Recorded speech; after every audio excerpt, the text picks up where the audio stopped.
ओम शांति। आज 21 जून 2024 के बाबा के अनमोल मधुर महावाक्य सुनेंगे। और आज अंतर्राष्ट्रीय योगा दिवस है, जब सारे विश्व के अंदर हर कोई योग का अभ्यास करने का प्रयत्न करते हैं। भले आज के दिन में योग को किसी ने स्थूल आसन के रूप में ले लिया हो, प्राणायाम के रूप में ले लिया हो, लेकिन वास्तविक योग जो भगवान ने अर्जुन को गीता में सिखाया था, वह था सर्वश्रेष्ठ राजयोग, जहां आत्मा का संबंध पिता परमात्मा के साथ करना है। जिस तरह वियोग माना अलग हो जाना, ऐसे योग माना संबंध जुटना। व्यक्तियों का संबंध भौतिक स्तर पर रहता है, व्यक्तियों का संबंध शारीरिक स्तर पर मनुष्य के साथ है, व्यक्ति का संबंध समय के साथ होता है, व्यक्ति का संबंध भक्ति के साथ भी होता है। परंतु यह सभी योगों से राजयोग सर्वश्रेष्ठ माना गया है। और इसीलिए आज गीता में वर्णित जो राजयोग है, जिसमें योग का मतलब परमात्मा ने अर्जुन को बताया है संतुलन, भौतिकता और आध्यात्मिकता के बीच का संतुलन, व्यवहार और परमार्थ का संतुलन।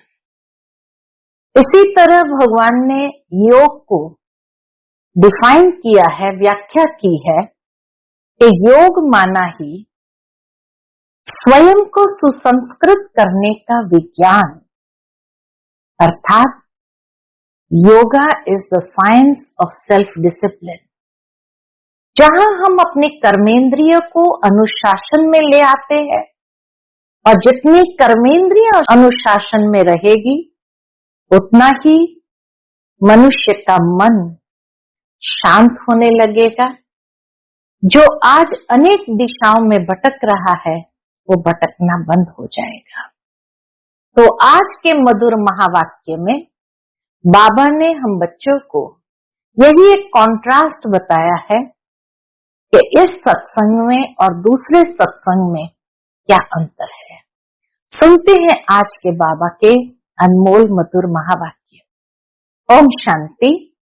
मीठे बच्चे, देवता बनने के पहले तुम्हें ब्राह्मण जरूर बनना है।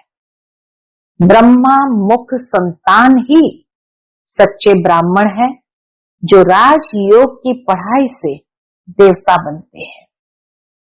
आज की मुरली से प्रश्न है, दूसरे सभी सत्संगों से तुम्हारा यह सत्संग किस बात में निराला है?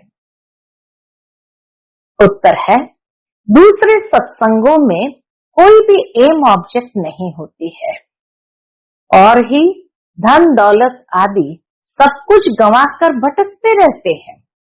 इस सत्संग में तुम भटकते नहीं हो। यह सत्संग के साथ साथ स्कूल भी है। स्कूल में पढ़ना होता, भटकना नहीं। पढ़ाई माना ही कमाई। जितना तुम पढ़कर धारण करते और कराते हो, उतनी कमाई है। इस सत्संग में आना माना फायदा ही फायदा है। ओम शांति। रूहानी बाप बैठ रूहानी बच्चों को समझाते हैं। रूहानी बच्चे ही इन कानों द्वारा सुनते हैं। बेहद का बाप बच्चों को कहते हैं, अपने को आत्मा समझो। ये घड़ी घड़ी सुनने से बुद्धि भटकना बंद कर स्थिर हो जाएगी। अपने को आत्मा समझ बैठ जाएंगे। बच्चे समझते हैं, यहां हम आए हैं इसलिए देवता बनने। हम एडॉप्टेड बच्चे हैं। हम ब्राह्मण पढ़ते हैं। क्या पढ़ते हैं? ब्राह्मण से देवता बनते हैं। तो देवता बनने की पढ़ाई पढ़ते हैं। जैसे कोई बच्चे कॉलेज में जाते हैं तो समझते हैं कि हम अब पढ़कर इंजीनियर, डॉक्टर आदि बनते हैं। बैठने से ही फट समझेंगे। तुम भी ब्रह्मा के बच्चे ब्राह्मण बनते हो, तो समझते हो हम ब्राह्मण सो देवता बनेंगे। गाया हुआ है, मनुष्य से देवता किए करत न लागी वार। परंतु कौन बनते हैं? हिंदू तो सब देवता नहीं बनते हैं। वास्तव में हिंदू तो कोई धर्म ही नहीं है। बाबा कहे वास्तव में हिंदू तो कोई धर्म है नहीं। आदि सनातन कोई हिंदू धर्म नहीं है। कोई से भी पूछो कि हिंदू धर्म किसने स्थापन किया, तो मूंझ जाएंगे। यह अज्ञान से नाम रख दिया है। अज्ञानता जब से आई तो अज्ञानता के आधार से नाम रख दिया है। हिंदुस्तान में रहने वाले अपने को हिंदू कहते हैं। वास्तव में इनका नाम भारत है, न कि हिंदुस्तान। नाम भी कितना सुंदर, भारत, न कि हिंदुस्तान। भारत खंड कहा जाता है, न कि हिंदुस्तान खंड है ही भारत। तो उन्हों को यह भी पता नहीं है कि कौन सा खंड है। अपवित्र होने कारण अपने को देवता तो समझ नहीं सकते। देवी देवता पवित्र थे, अभी वह धर्म है नहीं। और सब धर्म चले आते हैं। बुद्ध का बौद्ध धर्म, इब्राहिम का इस्लाम, क्राइस्ट का क्रिश्चियन, बाकी हिंदू धर्म का तो कोई है नहीं। यह हिंदुस्तान नाम तो फॉरेनर्स ने रखा है। पतित होने कारण अपने को देवता धर्म का समझते नहीं है। बाप ने समझाया है, आदि सनातन है देवी देवता धर्म, पुराने ते पुराना। शुरू का धर्म कौन सा है? देवी देवता। हिंदू नहीं कहेंगे, देवताओं को हिंदू नहीं कहेंगे। अब तुम ब्रह्मा के एडॉप्टेड बच्चे ब्राह्मण हो गए हैं। ब्राह्मण से देवता बनने के लिए पढ़ते हो, ऐसे नहीं हिंदू से देवता बनने लिए पढ़ते हैं। ब्राह्मण से देवता बनते हो, यह अच्छी रीति धारण करना है। अभी तो देखो ढेर धर्म है, ऐड होते ही जाते हैं। जब भी कहाँ भाषण आदि करते हो तो यह समझाना अच्छा है। अभी है कलयुग, सब धर्म अभी तमो प्रधान है। चित्र पर तुम समझाएंगे तो फिर वह घमंड टूट जाएगा। मैं फलाना हूं, यह हूं, वह हूं। समझेंगे हम तो तमो प्रधान है। पहले पहले बाप का परिचय दे दिया, फिर दिखाना है ये पुरानी दुनिया बदलनी है। दिन प्रतिदिन चित्र भी शोभनीक होते जाते हैं। जैसे स्कूल में नक्शे बच्चों की बुद्धि में होते हैं, तुम्हारी बुद्धि में फिर यह रहना चाहिए। नंबर 1 मैप यह है। कौन सा? ऊपर में त्रिमूर्ति भी है, दोनों गोले भी है, सतयुग और कलयुग। अभी हम पुरुषोत्तम संगम युग पर है। ये पुरानी दुनिया विनाश को पाएगी। एक आदि सनातन देवी देवता धर्म स्थापन हो रहा है। तुम हो आदि सनातन देवी देवता धर्म के। हिंदू धर्म तो है नहीं। जैसे सन्यासियों ने ब्रह्म रहने के स्थान को ईश्वर समझ लिया है। सन्यासियों ने ब्रह्म जो रहने का स्थान है उसको ईश्वर समझ लिया है। वैसे हिंदुस्तान में रहने वालों ने हिंदू धर्म समझ लिया है। उनका भी फर्क है, तुम्हारा भी फर्क है। देवी देवता नाम तो बहुत ऊंच है। कहते हैं यह तो जैसे देवता है। कोई मधुर भाषी होते हैं, उनको देखते हुए कहते ये तो जैसे देवता है। उनके मुख से तो मोती झरते हैं। तो बाबा के कहते हैं ये तो जैसे देवता है जिसमें अच्छे गुण होते हैं। तो ऐसे कहते हैं इसमें देवताई गुण है। तुम समझते हो ये राधे कृष्ण ही स्वयंवर के बाद लक्ष्मी नारायण बनते हैं। उनको विष्णु कहा जाता है। चित्र सबके हैं परंतु कोई जानता नहीं। तुम बच्चों को अब बाप बैठ समझाते हैं, बाप को ही सब याद करते हैं। ऐसा कोई मनुष्य नहीं होगा जिसके मुख में भगवान न हो। ऐसा कोई मनुष्य नहीं होगा जिसके मुख में भगवान न हो। अब भगवान को कहा जाता है निराकार। निराकार का भी अर्थ नहीं समझते हैं। अभी तुम सब कुछ जान जाते हो, पत्थर बुद्धि से पारस बुद्धि बन जाते हो। ये नॉलेज भारतवासियों के लिए ही है, न कि और धर्म वालों के लिए। बाकी ये समझा सकते हो कि इतनी वृद्धि कैसे होती है। और खंड आते गए, वहां तो भारत खंड के सिवाय बाकी कोई खंड नहीं रहेगा। सतयुग में तो भारत खंड के सिवाय कोई खंड नहीं रहेगा। अभी वह एक धर्म नहीं है, एक देवी देवता धर्म ही नहीं है, बाकी सब खड़े हैं। बनियन ट्री का मिसाल एक्यूरेट है। आदि सनातन देवी देवता धर्म का फाउंडेशन है नहीं, बाकी सारा झाड़ खड़ा है। तो कहेंगे आदि सनातन देवी देवता धर्म था, न कि हिंदू धर्म। तुम अभी ब्राह्मण बने हो, इसलिए देवता बनने के लिए पहले ब्राह्मण जरूर बनना पड़े। शूद्र वर्ण और ब्राह्मण वर्ण कहा जाता है। शूद्र डिनाइस्टी नहीं कहेंगे। राजाएं रानियां है, पहले देवी देवता महाराजा महारानी थे। यहाँ हिंदू महाराजा महारानी। भारत तो एक ही है, फिर वह अलग अलग कैसे हो गए? उनका नाम निशानी गुम कर दिया है। सिर्फ चित्र है। नंबर 1 है सूर्यवंशी। अभी तुम आए हो सूर्यवंशी बनने के लिए। ये राजयोग है ना, तुम्हारी बुद्धि में है हम ये लक्ष्मी नारायण बनेंगे। दिल में खुशी रहती है, बाबा हमको पढ़ाते हैं, इसलिए महाराजा महारानी बनाने। सत्यनारायण की सच्ची सच्ची कथा यह है। आगे जन्म जन्मांतर तुम सत्यनारायण की कथा सुनते हो, परंतु वह कोई सच्ची कथाएं नहीं है। भक्ति मार्ग में कभी मनुष्य से देवता बन नहीं सकते, मुक्ति जीवन मुक्ति को पा नहीं सकते।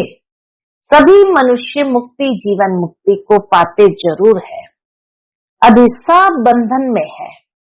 ऊपर से आज भी आत्मा आएगी तो बंधन मुक्ति में आएंगी, न कि जीवन बंध में।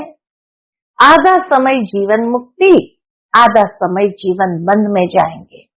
ये खेल बना हुआ है। इस बेहद के खेल के हम सभी एक्टर्स हैं। यहाँ आते हैं पार्ट बजाने। हम आत्माएं यहाँ के निवासी नहीं हैं। कैसे आते हैं ये सब बातें समझाई जाती है।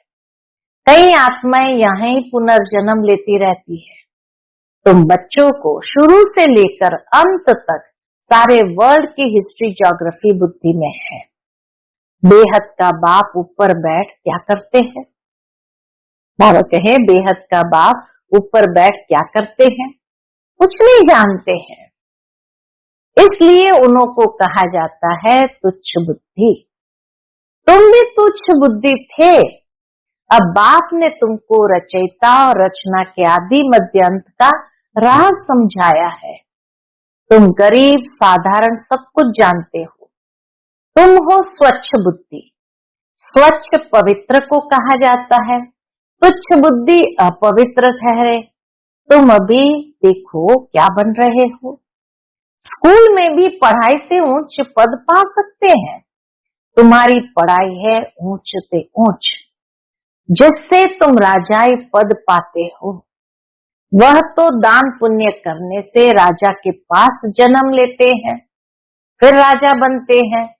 परंतु तुम इस पढ़ाई से राजा बनते हो। बाप ही कहते हैं मैं तुम बच्चों को राजयोग सिखाता हूं। सिवाय बाप के राजयोग कोई सिखला नहीं सकते। बाप भी तुमको राजयोग की पढ़ाई पढ़ाते हैं, तुम फिर दूसरों को समझाते हो। बाप राजयोग सिखलाते हैं कि तुम पतित से पावन बन जाओ। अपने को आत्म समझ निराकार बाप को याद करो तो तुम पवित्र बन जाएंगे और चक्र को जानने से चक्रवर्ती राजा सतयुग में बन जाएंगे। यही तो योग है। राजयोग माना ही एक तो पतित से पावन होना और दूसरा स्वयं को आत्म समझ निराकार बाप को याद करो तो पवित्र बन जाएंगे और चक्र को जानने से चक्रवर्ती राजा सतयुग में बन जाएंगे। यह तो समझाना बहुत सहज है। अभी देवता धर्म का कोई भी नहीं है, सब कन्वर्ट हो गए हैं और धर्मों में। तुम कोई को भी समझाओ तो पहले पहले बाप का परिचय दो। बाप समझाते हैं। और धर्म में कितने चले गए हैं, बौद्धी मुसलमान आदि ढेर हो गए। तलवार की जोर से भी मुसलमान बने हैं, बौद्धी भी बहुत बने हैं। एक बार ही स्पीच की तो हजारों बौद्धी बन गए। क्रिश्चियन लोग भी ऐसे आकर स्पीच करते हैं। सबसे जास्ती आदमशुमारी उस समय किसकी है? बाबा कहे उनकी है, अर्थात क्रिश्चियनों की है। तो अब तुम बच्चों की बुद्धि में सारा सृष्टि चक्र फिरता रहता है। तब बाप कहते हैं तुम स्वदर्शन चक्रधारी हो। स्वदर्शन चक्र विष्णु को दिखाते हैं। मनुष्य ये नहीं जानते कि विष्णु को क्यों दिया है। स्वदर्शन चक्रधारी कृष्ण या नारायण को नहीं कहते हैं। यह भी समझाना चाहिए कि उन्हों का क्या कनेक्शन है, कृष्ण और नारायण का क्या कनेक्शन है। ये तीनों ही एक है, कृष्ण, नारायण और विष्णु। वास्तव में ये स्वदर्शन चक्र तो तुम ब्राह्मणों के लिए है। स्वदर्शन चक्रधारी ज्ञान से बनते हैं, बाकी स्वदर्शन चक्र कोई मारने काटने का नहीं है। ये ज्ञान की बातें हैं। जितना तुम्हारा यह ज्ञान का चक्र फिरेगा उतने तुम्हारे पाप भस्म होंगे। बाकी सिर काटने की कोई बात नहीं है। चक्र कोई हिंसा का नहीं है। यह चक्र तो तुमको अहिंसक बनाता है। कहाँ की बात कहाँ ले गए, सिवाय बाप के कोई समझा न सके। बाबा कहे सिवाय बाबा के कोई समझा न सके। तो मीठे मीठे बच्चों को अथाह खुशी होती है। अभी तुम समझते हो हम आत्मा है। पहले तुम अपने को आत्मा भी भूल गए तो घर भी भूल गए हैं। आत्मा को तो फिर भी आत्मा कहते, परमात्मा को तो टिक्कर बित्तर में कह दिया है। आत्मा के बाप की कितनी ग्लानि की है। बाप फिर आकर आत्माओं को ज्ञान देते हैं। आत्मा के लिए कभी नहीं कहेंगे कि ठिक्कर बित्तर कण कण में है। जानवर की तो बात ही अलग है। पढ़ाई आदि मनुष्य की ही होती है। अभी तुम समझते हो हम इतने जन्म यह बने हैं। 84 जन्म पूरे किए, बाकी 84 लाख तो है नहीं। मनुष्य कितना अज्ञान अंधेरे में है, इसलिए कहा जाता ज्ञान सूर्य प्रज्ञा तो अज्ञान अंधेर विनाश। आधा कल्प द्वापर कलयुग में अंधियारा, आधा कल्प सतयुग त्रेता में प्रकाश। दिन और रात, प्रकाश और अंधियारे का यह ज्ञान है। यह बेहद की बात है। आधा कल्प अंधेरे में कितनी ठोकरें खाई, बहुत भटकना होता है। स्कूल में जो पढ़ते हैं उनको भटकना नहीं कहा जाता है। सत्संगों में मनुष्य कितना भटकते हैं। आमदनी कुछ भी नहीं होती, प्राप्ति आमदनी कुछ भी नहीं होती है और ही घाटा, इसलिए उनको भटकना कहा जाता है। भटकते भटकते धन दौलत आदि सब गंवाए क्या बन गए हैं, एकदम कंगाल बन पड़े हैं। अब इस पढ़ाई में जो जितना जितना अच्छी तरह धारण करेंगे और कराएंगे, फायदा ही फायदा है। ब्राह्मण बन गया तो फायदा ही फायदा। तुम जानते हो हम ब्राह्मण ही स्वर्गवासी बनते हैं। स्वर्गवासी तो सब बनेंगे, परंतु तुम उनमें ऊंच पद पाने का पुरुषार्थ करते हो। अभी तुम सबकी क्या है, वानप्रस्थ अवस्था है। तुम खुद कहते हो बाबा हमको वानप्रस्थ या पवित्र दुनिया में ले जाओ। वह है आत्माओं की दुनिया। निराकारी दुनिया कितनी छोटी है। यहाँ तो घूमने फिरने के लिए कितनी बड़ी जमीनें हैं। वहां यह बात नहीं, शरीर नहीं, पार्ट नहीं। स्टार मिसल आत्माएं खड़ी है, यह कुदरत है ना। परमधाम में स्टार मिसल आत्माएं खड़ी है, ये भी कुदरत है ना। सूर्य चांद सितारे कैसे खड़े हैं। आत्माएं भी ब्रह्म तत्व में अपने आधार पर नेचुरल खड़ी है। अच्छा, मीठे मीठे सिकलते बच्चों प्रति माता पिता बाप दादा का याद प्यार और गुड मॉर्निंग। रूहानी बाप की रूहानी बच्चों को नमस्ते। हम सभी रूहानी बच्चों की रूहानी माता पिता बाप दादा को याद प्यार गुड मॉर्निंग और नमस्ते नमस्ते। शुक्रिया बाबा, शुक्रिया। आज की मुरली से धारणा के लिए मुख्य सार है। पहली पॉइंट, ज्ञान का सिमरण कर स्वदर्शन चक्रधारी बनना है। स्वदर्शन चक्र फिराते पापों को काटना है और डबल अहिंसक बनना है। दूसरी पॉइंट है, अपनी बुद्धि को स्वच्छ पवित्र बनाकर राजयोग की पढ़ाई पढ़नी है और उच्च पद पाना है। दिल में सदा यही खुशी रहे कि हम सत्य नारायण की सच्ची सच्ची कथा सुनकर मनुष्य से देवता बनते हैं।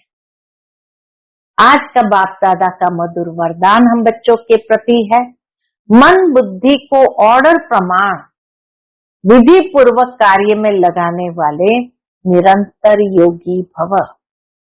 मन बुद्धि को ऑर्डर प्रमाण विधि पूर्वक कार्य में लगाने वाले निरंतर योगी भव। निरंतर योगी अर्थात स्वराज्य अधिकारी बनने का विशेष साधन मन और बुद्धि है। मंत्र ही मन मना भाव का है। योग को बुद्धि योग कहते हैं। तो अगर यह विशेष आधार स्तंभ अपने अधिकार में है, अर्थात ऑर्डर प्रमाण विधि पूर्वक कार्य करते हैं, जो संकल्प जब करना चाहो वैसा संकल्प कर सको, जहां बुद्धि को लगाना चाहो वहां लगा सको। बुद्धि आप राजा को भटकाए नहीं, बुद्धि आप राजाओं को भटकाए नहीं। विधि पूर्वक कार्य करे तब कहेंगे निरंतर योगी। आज का स्लोगन है, मास्टर विश्व शिक्षक बनो, समय को शिक्षक नहीं बनाओ। मास्टर विश्व शिक्षक बनो, समय को शिक्षक नहीं बनाओ। क्योंकि जो समय को शिक्षक बनाते हैं, समय उसको अच्छी तरह से पाठ पढ़ाता है। अर्थात कई भोगनाएं भी भोगवाने के निमित्त बनता है। इसलिए स्वयं विश्व शिक्षक बनो, समय को नहीं। अच्छा, ओम शांति।